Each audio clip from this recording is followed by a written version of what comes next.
दोस्तों अपन बात कर रहे हैं क्लास 12th की फिजिक्स जिसका चैप्टर है फर्स्ट इलेक्ट्रोस्टैटिक के बारे में। अपन ने पिछले वीडियो में आवेश के बारे में बात की थी और आवेशों के गुण के बारे में बात की थी। आज अपन बात करेंगे कूलाम का नियम जो सबसे महत्वपूर्ण होता है और इससे 100% कोई न कोई क्वेश्चन आता ही है एग्जाम में। तो चलिए शुरू करते हैं। एक जो कूलाम का नियम ये क्या कहता है, ये कूलाम का नियम ये कहता है कि इस नियम अनुसार किसी या किन्हीं दो आवेशों के मध्य लगने वाला जो आकर्षण या प्रतिकर्षण बल का मान है, सही सी बात है। यहाँ पे इलेक्ट्रोस्टैटिक है, इसमें आवेशों की बात की जाए तो किन्हीं दो आवेशों के मध्य जो होगा बल लगेगा, या तो वो आकर्षण बल लगेगा या फिर प्रतिकर्षण बल लगता है। सीधी सी बात है, आवेशों के मध्य अपन ने पढ़ा है पिछले अध्ययनों में कि आवेशों पर हमेशा या तो आकर्षण बल लगेगा या प्रतिकर्षण। आकर्षण बल कब लगता है? जब दोनों क्या हो, विपरीत हो, यानी एक प्लस का आवेश हो और एक माइनस का आवेश हो तो आकर्षण बल लगता है। और यदि दोनों समान हो, यानी दोनों माइनस माइनस के हो या दोनों प्लस प्लस के हो तो प्रतिकर्षण बल लगता है। तो किन्हीं दो आवेशों के मध्य लगने वाला जो आकर्षण बल हो या प्रतिकर्षण बल हो, उसका जो मान है उन दोनों आवेशों के गुणनफल के समानुपाती होता है। यानी कि कोई आवेश है Q1 मान लिया और दूसरा आवेश है Q2, ठीक है, तो इनके ऊपर जो बल लगेगा, आकर्षण लगेगा या प्रतिकर्षण बल लगेगा, वो चिन्ह पर निर्भर करता है। तो यहाँ पर जो दोनों आवेशों का जो गुणनफल होगा वो उनके बल के समानुपाती होता है। सीधी सी बात है, यानी F directly proportional to Q1 into Q2। ये अपन ने इक्वेशन फर्स्ट दे दी, ठीक है। अब दूसरा पॉइंट ये कहता है जो दोनों आवेश है Q1 और Q2 उनके मध्य की दूरी के वर्ग के व्युत्क्रमण होता है। जैसे कि आप यहाँ पर देख सकते हैं, ये Q1 आवेश है और यहाँ पे Q2 आवेश है, ठीक है, और इनके मध्य की दूरी क्या है? R है। तो जो आवेश है, आवेश कितनी दूरी पर है? Q1 और Q2 कितनी R दूरी पर है और इनके जो मध्य जो बल लगेगा वो उनकी दूरी के वर्ग के व्युत्क्रमानुपाती होता है। यानी उनकी दूरी कितनी है? R है, तो यहाँ पे R n वर्ग व्युत्क्रमानुपाती लिख दिया और इसका स्क्वायर कर दिया, ठीक है, ये समानुपाती। अब इसको सम्मिलित रूप से अपन लिख सकते हैं, F का F लिख दिया, समानुपाती हो गया। Q1 Q2 है, यहाँ पर लिखा हुआ Q1 Q2, तो यहाँ पर अपन ने Q1 Q2 लिख दिया, ठीक है, और R स्क्वायर का R स्क्वायर लिख दिया, इसका सम्मिलित रूप से लिख दिया। अब यहाँ पर समानुपाती हटाएंगे तो K स्थिरांक आ जाता है, आपको पता ही है। तो यानी कि जो बल का फॉर्मूला होता है वो क्या होता है? F बराबर K Q1 Q2 बटा R स्क्वायर। और यहाँ पर K की वैल्यू होती है, आप यहाँ पर देख सकते हैं, जो K है उसको अपन लिख सकते हैं 1/4 पाई एप्सिलॉन नॉट R1 के Q1 और Q2 बटा R स्क्वायर। ये अपन का फॉर्मूला होता है, अन्य रूप होता है। K का मान होता है K क्या एक बल नियतांक है जिसकी वैल्यू थी 1/4 पाई एप्सिलॉन नॉट, जो कि अपन ने यहाँ पर लिख दी थी। और जो K होता है, K का मान कितना होता है? 9 × 10⁻9 होता है, जो लिखा हुआ है। और इसकी यूनिट बहुत इंपॉर्टेंट, न्यूटन मीटर स्क्वायर बटा कूलाम स्क्वायर होती है, ठीक है। जो अपन ये जो एप्सिलॉन नॉट लिखा होता है इसको बोलते हैं एप्सिलॉन नॉट। ये क्या होता है? ये हवा या निर्वात की क्या होती है? विद्युतशीलता होती है, ठीक है। और इसका मान भी फिक्स होता है, 8.85 × 10⁻12 coulomb square newton metre square होता है इसका मान। ये भी इंपॉर्टेंट है, इस वैल्यू। और तो K का मान है 9 × 10⁻9, ये भी इंपॉर्टेंट होता है, ये आपको याद होना चाहिए। तो अपन आगे बात करते हैं, ये जो अपन ने बल निकाला है, यदि दोनों आवेशों के मध्य कोई माध्यम हो, यहाँ पे हवा या निर्वात की बात कर रहे थे, यानी कोई माध्यम नहीं होगा। अगर यहाँ पे दोनों आवेशों के मध्य माध्यम होगा, यानी कि जो Q1 और Q2 है इन दोनों के मध्य कुछ माध्यम भर दिया अपन ने, ठीक है, तो अपन जो एप्सिलॉन लिख रहे थे उसकी जगह अपन को क्या लिखना? एप्सिलॉन नॉट जो लिख रहे थे यहाँ पर एप्सिलॉन नॉट, उनकी जगह अपन को एप्सिलॉन लिखना होता है ओनली फॉर। ये एप्सिलॉन क्या है? माध्यम की विद्युतशीलता है। वो एप्सिलॉन नॉट तो हवा की विद्युतशीलता है और जबकि एप्सिलॉन जो है वो माध्यम की विद्युतशीलता होती है, ठीक है। और यही कूलाम का नियम होता है। यानी कूलाम का नियम क्या कहता है? 2 पॉइंट है, इसकी बात याद रखना है कि दो आवेशों के मध्य जो आकर्षण या प्रतिकर्षण बल लगता है वो आवेशों के गुणनफल के समानुपाती होता है और दूसरा उनकी मध्य की दूरी के वर्ग के व्युत्क्रमानुपाती होता है। यानी कि F बराबर K Q1 Q2 बटा R स्क्वायर होता है। ये कूलाम का नियम है। अब कूलाम के नियम का सदिश रूप क्या कहता है वो देखते हैं।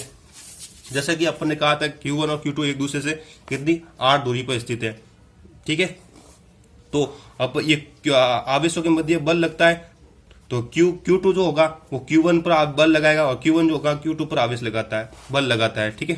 तो यहाँ पर Q2 जो है Q1 पर आवेश बल लगाएगा, तो यहाँ पर अपन लिख सकते हैं Q1 पर आवेश बल लग रहा है तो F1, और किसके कारण लग रहा है? 2 पर, तो 2 लिख सकते हैं, यानी 1 2 हो जाएगा। और यहाँ पर आप देख सकते हैं 2 पर आवेश बल लग रहा है 1 के कारण, तो यहाँ पर F 2 पर लग रहा है और किसके कारण लग रहा है? 1 के कारण, तो इसको अपन 2 1 लिख दिया। और यहाँ पर Q की दिशा क्या है? 2 से 1 की ओर है, तो 2 से 1 की ओर इसकी दिशा हो जाएगी, और इसकी दिशा क्या है, 1 से 2 की ओर है, तो 1 से 2 की ओर इसकी दिशा होगी। वही अपन ने लिखा है कि माना दो आवेश हैं Q1 और Q2 एक दूसरे से कितनी दूरी पर, 8 दूरी पर है, अपन लिखते हैं यहाँ पर। समान आवेश होने के कारण इनके मध्य क्या प्रतिकर्षण बल कार्य करता है। सीधी सी बात है, एक दूसरे यानी प्लस प्लस के हैं तो दोनों के मध्य ये इस दिशा में बल लग रहा है और यहाँ पे ये इस दिशा में बल लग रहा है, यानी एक दूसरे के विपरीत दिशा में बल लग रहा है, प्रतिकर्षण बल लग रहा है।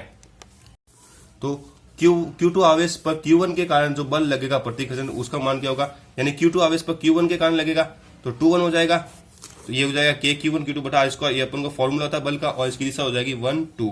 ठीक है, ये समीकरण फर्स्ट हो गया। अब Q2 आवेश पर हो गया। अब Q1 आवेश पर क्या होगा, Q1 आवेश पर Q2 के कारण जो प्रतिकर्षण बल लगा उसको क्या लिखे, Q1 बल जो है 1 2 कैसा है, यानी कि 1 आवेश पर 2 के कारण, Q1 आवेश पर 2 के कारण, यानी तो 1 लिख दिया फिर उसके बाद 2 लिख दिया। ठीक है, 2 के कारण लग रहा है 1 पर, तो 1 2 हो गया, और इसका फॉर्मूला क्या होता है, K Q1 बटा R इसको होता है, और इसकी दिशा हो जाएगी उल्टी 2 1। ठीक है, अपन चित्र से क्या निकाल सकते हैं, चित्र से यहाँ पे जो दिशा है वो विपरीत होती है। यहाँ पे आप देख सकते हैं, यहाँ पे ये देख सकते हैं, ये इस दिशा में है और ये इस दिशा में, यानी कि 2 1 इस दिशा में जा रहा है और 1 2 इस एक दूसरे के विपरीत है, तो माइनस चिन्ह लगा देंगे आप, 2 1 बराबर माइनस 1 2 हो जाएगा। ठीक है, तो यहाँ पर समीकरण 3 और 2 से 3 ये 2 ये, तो यहाँ पर क्या है, F12 है, यहाँ पर Q1 Q2 बटा R²। ठीक है, और यहाँ पर R21 क्या है, बराबर -1 2 है, तो इसकी वैल्यू यहाँ पर रख देंगे।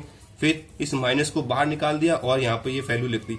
अब ये जो वैल्यू है ये अपन देख सकते हैं समीकरण 1 से 2 1 की है, जो कि अपन यहाँ पर लिख देंगे, और जो माइनस पहले से ही बाहर पड़ा है, तो यहाँ पे इसकी वैल्यू क्या हो जाएगी, 1 2 बराबर -2 1। यही क्या होता है, कूलाम के नियम का सदिश रूप होता है।